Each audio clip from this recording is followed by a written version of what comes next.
చేసిన వ్యాఖ్యలపై స్పందించారు తెలంగాణ జాగృతి అధ్యక్షురాలు కల్వకుంట్ల కవిత. ఆయన వ్యాఖ్యలపై మండిపడ్డారు కవిత. పవన్ సినిమా యాక్టర్ గా ఉన్నప్పటి నుంచి ఇప్పటి వరకు తెలంగాణకు వ్యతిరేకంగా ఉన్నారని అన్నారు. యాక్టర్ గా ఉన్నప్పుడు ఏమి మాట్లాడినా చెల్లింది, ఇప్పుడు డిప్యూటీ సీఎం హోదాలో ఉండి మాట్లాడితే మాత్రం అస్సలు కుదరదంటూ కమెంట్స్ చేశారు ఆవిడ. ఆనాడు పార్లమెంట్ లో కూడా ఏపీకి ప్రత్యేక హోదా కావాలంటూ తాను మాట్లాడారని చెప్పుకొచ్చారు కవిత. తెలంగాణ ప్రజలు ఎప్పుడూ దిష్టి పెట్టలేదని అన్నారు. కోనసీమ మాదిరి తెలంగాణ ఉండాలనుకున్నామంటూ చెప్పారు.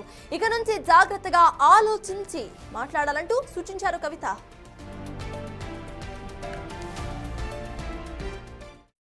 మన ప్రాణత్యాగం మనం చేసుకుంటే సినిమా యాక్టర్ అయిన పవన్ కళ్యాణ్ ఆనాటి నుంచి ఈనాటి వరకు మనకు వ్యతిరేకమే. ఇవాళ కూడా ఆయన మాట్లాడుతున్నాడు తెలంగాణ నాయకుల దిష్టి కళ్ళతోని కోనసీమ పాడైందంటున్నాడు. మనం ఎన్నడూ దిష్టి పెట్టలే.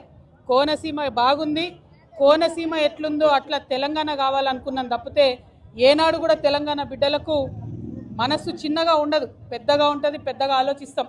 మేము ఇప్పుడు కూడా చెప్తా ఉన్నాం, పవన్ కళ్యాణ్ గారు మా రాష్ట్రం ఏర్పడి 12 సంవత్సరాలు అయింది. ఈ 12 సంవత్సరాల్లో మేము ఎప్పుడు కూడా ఒకటే మాట అన్నాం, జై తెలంగాణ జై ఆంధ్ర అన్నాం. తెలంగాణ ఎంత బాగుందో ఆంధ్ర కూడా బాగుండాలన్నాం. నేను ప్రత్యేకంగా లోక్సభలో నిలబడి ఆంధ్రకు ప్రత్యేక హోదా కూడా ఇవ్వాలని అడిగిన. మేము తెలంగాణ వాళ్ళం ఎప్పుడు కూడా పక్కోంది గుంజుకోవాలని చూడం. పక్కోడు బాగుంటే మా కళ్ళు మండయి. మేం బాగుండాలని కోరుకుంటాం తప్పితే పక్కవాడు చెడిపోవడాలని ఎప్పుడు కోరుకోలేదు. మా ఉద్యమంలో ఒకవేళ మేము అట్లా కోరుకున్నట్టయితే ఉద్యమ స్వరూపం వేరేలాగుండే. మా బిడ్డలు ఆత్మబలిదానాలు చేసుకున్నారు తప్పితే ఒక్క పరాయి రాష్ట్రం వాడి వ్యక్తి మీద కూడా చెయ్యి ఎత్తలేదు మేము ఎప్పుడు కూడా. ఆ విషయాన్ని దయచేసి పవన్ కళ్యాణ్ గారు గుర్తుపెట్టుకోవాలి. ఆనాడంటే మీరు సినిమా యాక్టర్ ఏమన్నా నడిచింది, ఇవాళ మీరు డిప్యూటీ చీఫ్ మినిస్టర్. మీరు ఆంధ్రప్రదేశ్ యొక్క ప్రజలను దేశవ్యాప్తంగా రిప్రజెంట్ చేస్తారు.